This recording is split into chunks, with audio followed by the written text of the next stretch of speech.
जय हिंद प्यारे साथियों। आज जो है भारत यूनानी लेखक के बारे में बात करेंगे। किसके बारे में? यूनानी रोमन लेखक। यूनानी जो रोमन लेखक हैं उन्हीं के बारे में बात करेंगे।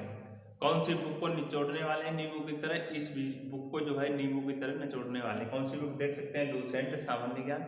इस बुक को जो है नींबू है, उस नींबू को जैसे ही मशीन में निचोड़ा जाता है उसी हिसाब से इस बुक को निचोड़ने वाले हैं। ठीक है, इस बुक को जो है निचोड़ने वाले हैं नींबू की तरह। तो आप लोग तैयार रहिए इस बुक को निचोड़ने में। इसका जूस जरूर सभी लोग पीजिए और आगे बढ़िए। देखिए शुरुआत करते हैं। इसमें काफी दिन से इसे निचोड़ भी रहे हैं, तो धीरे धीरे इसे निचोड़ रहे हैं। 24-25 पेज पे हैं इस समय। धीरे धीरे इसे निचोड़ रहे हैं और जो है 30 दिन में पूरी बुक को समाप्त करना है। 30 दिन में 30 दिन में पूरी बुक को क्या करना है? समाप्त करना है। पूरा जो है नींबू का जूस निकाल के पी जाना है। क्या करना है? पूरा जो नींबू का जूस है उसे निकाल के पी जाना है, यही करना है। ठीक है, तो समझ लीजिए जो हमने आप लोगों को कल बताए थे। कल क्या बताए थे हमने? कल यूनानी रोमन जो लेखक है मैंने करा दिए थे। ठीक है, यूनानी रोमन लेखक जो है कल हमने कराए थे। तो अब वहां से जो कुछ बचे हुए पाठ थे तो उनको मैं आगे बढ़ता हूँ, देखते हैं। तो सुलेमान, आइए सुलेमान देख लीजिए। सुलेमान कौन था? सुलेमान इस बुक में देखने को मिलता है। ये सब जो पार्ट है इस बुक में नहीं मिलेंगे आप लोगों को। बहुत जो छानबीन की है तब जो आप लोगों के लिए ये नोट्स जो मिलते हैं वो देख लीजिए। सुलेमान एक ऐसा यात्री था। कैसा यात्री था? जिसने भारत और चीन दोनों की यात्रा की थी। किसने? सुलेमान एक ऐसा यात्री था जिसने भारत और चाइना दोनों की यात्रा की थी। भारत और चीन दोनों की यात्रा करने वाला कौन है? दोनों की यात्रा करने वाला कौन है? तो सुलेमान है। ठीक है, भारत और चीन दोनों की यात्रा करने वाला व्यक्ति है जो है उसका नाम है सुलेमान। सुलेमान एक ऐसा व्यक्ति जिसने भारत और चीन दोनों की यात्रा की थी। अन्य लेखक डाल लीजिए। अन्य लेखक में डाल लीजिए। अन्य लेखक कौन कौन है? ठीक है, अन्य लेखक में कौन कौन है, इन्होंने क्या किया? ठीक है, अन्य लेखक देख लीजिए। तारानाथ। कौन? तारानाथ। अन्य लेखक में तारानाथ डाल लीजिए। तारानाथ पुस्तकें इसकी हैं कैगोर और तैगोर। पुस्तकें इसकी हैं कैगोर और तैगोर। अन्य लेखक में तारानाथ हैं, उनकी पुस्तकें कैगोर और तैगोर। कैगोर और तैगोर इनकी पुस्तक है। कौन सी? कैगोर और तैगोर इनकी पुस्तक है। अन्य लेखक में डालिए तारानाथ, कैगोर और तैगोर इनकी जो है क्या है? पुस्तकें हैं। ये कहाँ का लेखक था?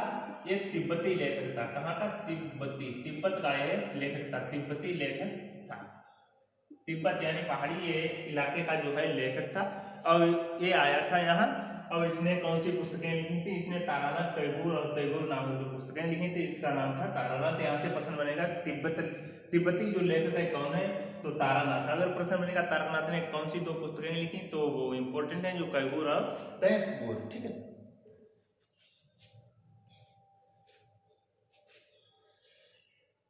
और इसे 16 राज्यों का विजेता बनाया गया था।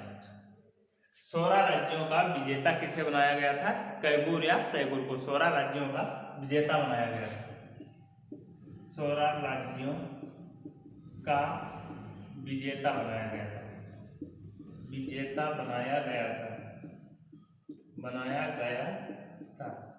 इसे 16 राज्यों का विजेता बनाया गया था।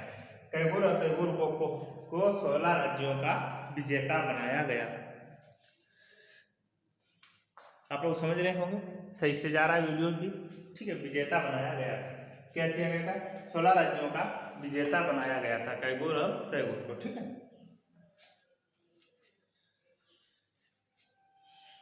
आइए देखिए मार्को पोलो। कौन सा पोलो? Marco Polo.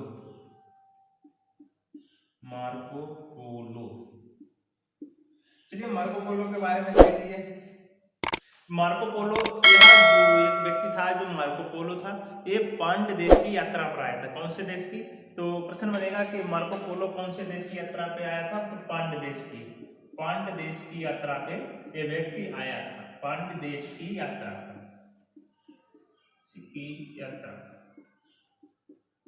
यात्रा पर, ठीक।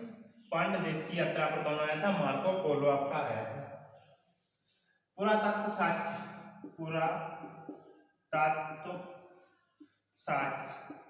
पुरातत्व साक्ष्य में देख लीजिए, ठीक है। पुरातत्व साक्ष्य में क्या है?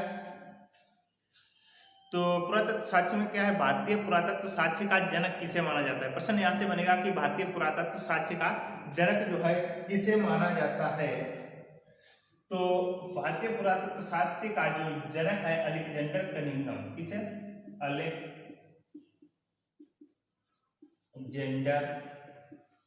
कनिंघम। अलेक्जेंडर कनिंघम को भारतीय पुरातत्व साक्ष्य का जनक माना जाता है। भारतीय पुरातत्व साक्ष्य का जनक किसे माना जाता है? अलेक्जेंडर कनिंघम को भारतीय पुरातत्व साक्ष्य का जनक माना जाता है, ठीक है। तो सभी लोग दबा के शेयर कीजिए। एक बच्चा करा रहा है, बहुत बढ़िया पढ़ा है, थैंक यू बेटा। चलिए आगे देखिए।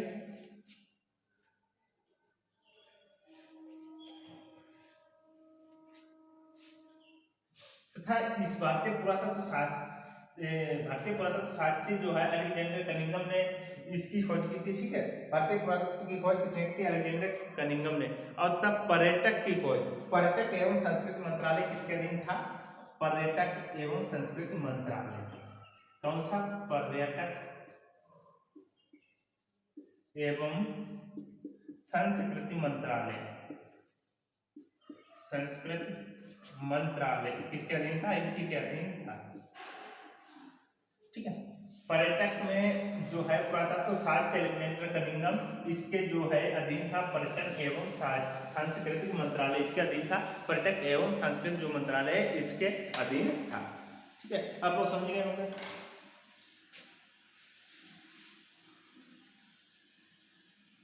अब देखिए अभिलेख।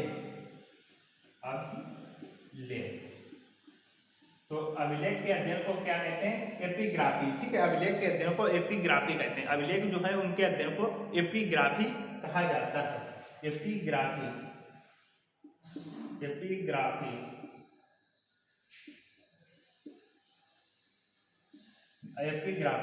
ठीक है। तो अभिलेख के अध्ययन को क्या कहा जाता है? एपिग्राफी। अभिलेख के अध्ययन को एपिग्राफी कहा जाता है। लहरों से डरकर नौका पार नहीं होती, कोशिश करने वालों की कभी हार नहीं होती।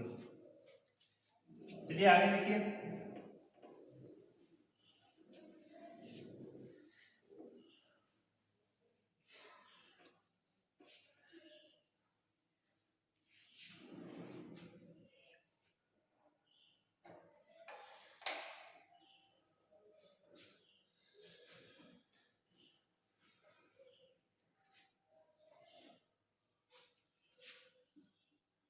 अभिलेख के अध्ययन को क्या कहते हैं? एपिग्राफी।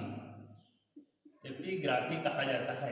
अभिलेख के अध्ययन को एपिग्राफी कहा जाता है तथा सबसे प्राचीन जो है अभिलेख यही है। सबसे पुराना जो है अभिलेख कौन सा है? एपिग्राफी अभिलेख जो है सबसे पुराना अभिलेख है, ठीक है। एशिया माइनर का बोगाज में 4 देवताओं के उल्लेख मिलते हैं। एशिया जो माइनर है, एशिया माइनर में बोगाजोइक में जो है 4 देवताओं के वर्णन मिलते हैं या 4 देवताओं के नाम मिलते हैं। एशिया माइनर यानी बोगाजोइक में 4 देवताओं के क्या मिलते हैं? 4 देवताओं का वर्णन मिलता है। 4 देवताओं के वर्णन मिलते हैं। नंबर 1 इंद्र, ठीक, इंद्र। नंबर 1 पे इंद्र,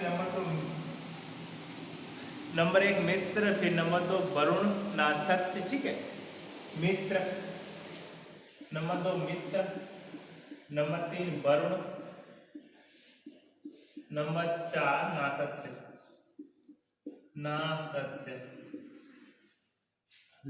नंबर 4 क्या है? ना सत्य, ठीक है।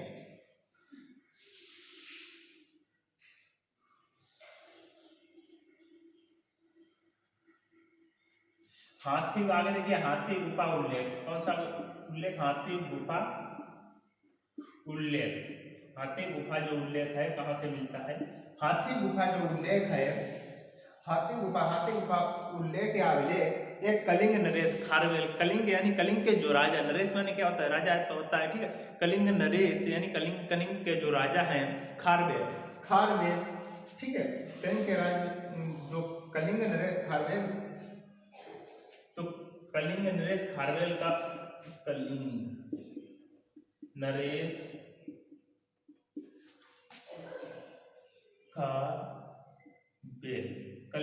खारवेल, कलिंग नरेश खारवेल का जो है वर्णन मिलता है, ठीक है। तो इसमें किसका उल्लेख मिलता है? भारतवर्ष का। कलिंग नरेश खारवेल में आगे रह लीजिए, यहाँ पे भारतवर्ष का उल्लेख मिलता है। कौन सा? भारतवर्ष का उल्लेख कलिंग नरेश खारवेल में मिलता है, ठीक है। भारतवर्ष का उल्लेख मिलता है।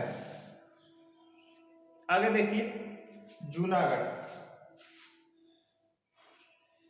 हाथी गुफा है कहाँ है? ये प्रश्न बनेगा, हाथी गुफा है कहाँ? तो हाथी गुफा आपकी है उड़ीसा, उड़ीसा, ठीक है। कौन सी भाषा है यहाँ पे? उड़िया भाषा है, उड़ीसा, ठीक है। उड़ीसा, ठीक है, उड़ीसा है यहाँ पे, उड़िया भाषा है, ठीक है। भाषा कौन सी? उड़िया। समझ गए होंगे आप लोग। जूनागढ़,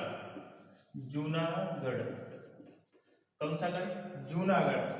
इसमें गुजरात में है। जूनागढ़ कहाँ है? गुजरात में, जिसमें रुद्रदामन, जूनागढ़ कहाँ है? गुजरात में, जहाँ पे रुद्रदामन संस्कृत भाषा में लिखा है, ठीक है। रुद्रदामन जो है संस्कृत भाषा में लिखा है। किस भाषा में? संस्कृत भाषा में। रुद्रदामन जो है संस्कृत भाषा में लिखा है, संस्कृत भाषा। रुद्रदामन जो है संस्कृत भाषा में लिखा है। एरण, आगे देखिए, एरण अभिलेख, एरण जो अभिलेख है, एरण अभिलेख मध्य प्रदेश में है। कहाँ है? एमपी में है, एमपी। इनमें भानुगुप्त का वर्णन मिलता है। किसका मिलता है? भानुगुप्त का वर्णन मिलता है। एरण अभिलेख मध्य प्रदेश में, भानुगुप्त का वर्णन मिलता है, भानुगुप्त का इसमें उल्लेख मिलता है या वर्णन मिलता है। तथा यहां से ही सती प्रथा का अंत मिलता है, सती प्रथा का अंत मिलता है। सती प्रथा का यहाँ से सती प्रथा का उल्लेख मिलता है, अंत मिलता है, ठीक है। उल्लेख मिलता है, यहाँ पे अंत की जगह डाल दीजिए, उल्लेख मिलता है, ठीक है। सती प्रथा का उल्लेख मिलता है।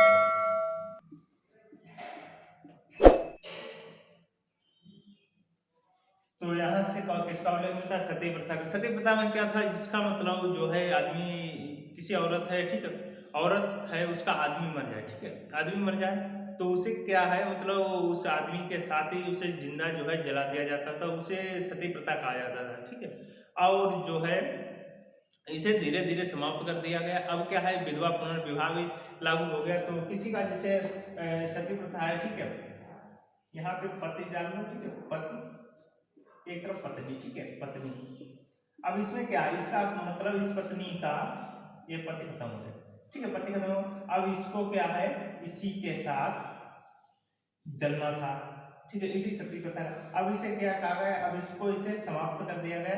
अब इसका क्या है, ये वाले पद खत्म हो गए, ठीक है, इसको दूसरा पद, ठीक है, दूसरे आदमी के साथ शादी करना, ठीक है, साथ शादी करना, इसे समाप्त कर दिया गया, ठीक है। अब इस पत्नी को दूसरे आदमी के साथ शादी करना लागू कर दिया गया, ठीक है, शादी करना लागू कर दिया गया, जिससे विधवा पुनर्विवाह जो है सती प्रथा का अंत हुआ और विधवा पुनर्विवाह इस औरत की जो है जिंदगी बच जाती थी और दूसरे पति के साथ गुजारना पड़ता था। ये थी सती प्रथा, जो आप लोग समझ गए। आगे और जो विस्तार से पढ़ेंगे धीरे धीरे, जो बुक है इसको जोड़ रहे हैं, तो उसी हिसाब से आप लोग समझ रहे हैं।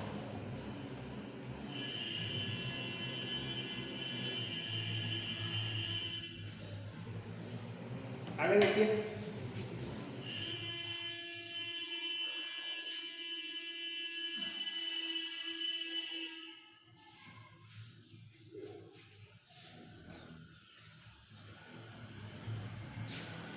आगे देखिए मंदसौर अभिलेख। कौन सा अभिलेख? मंदसौर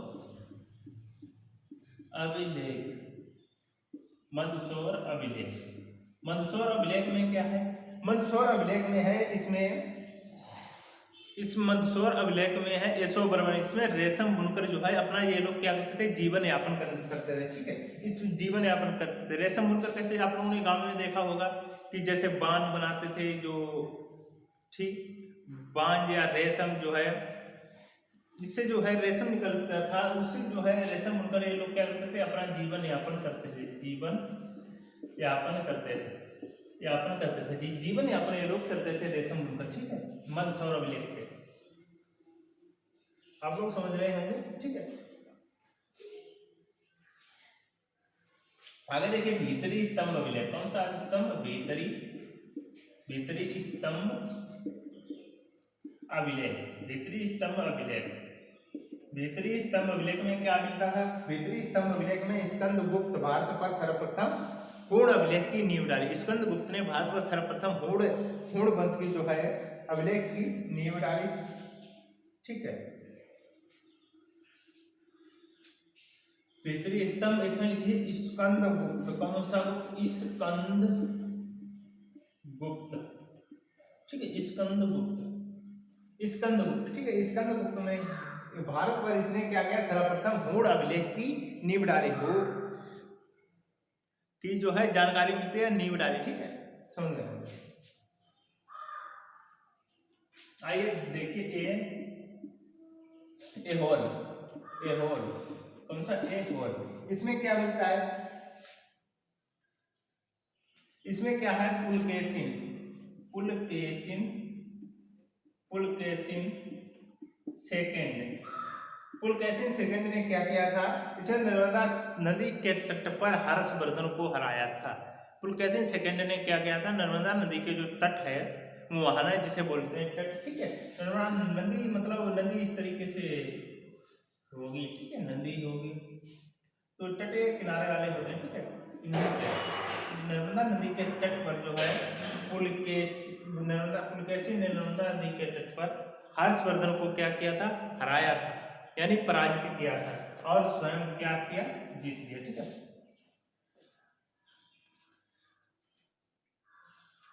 इसने जीत लिया था। ठीक है,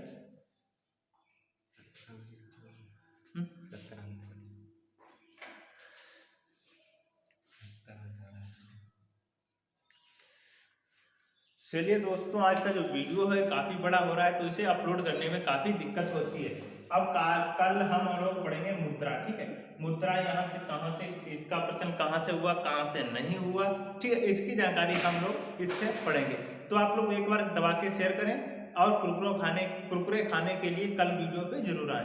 ठीक है, एक बार सभी लोग जल्दी से दबा के शेयर करें, और जो लोग नए हो चैनल को फटाक से सब्सक्राइब कर लें। चलिए, जय हिंद।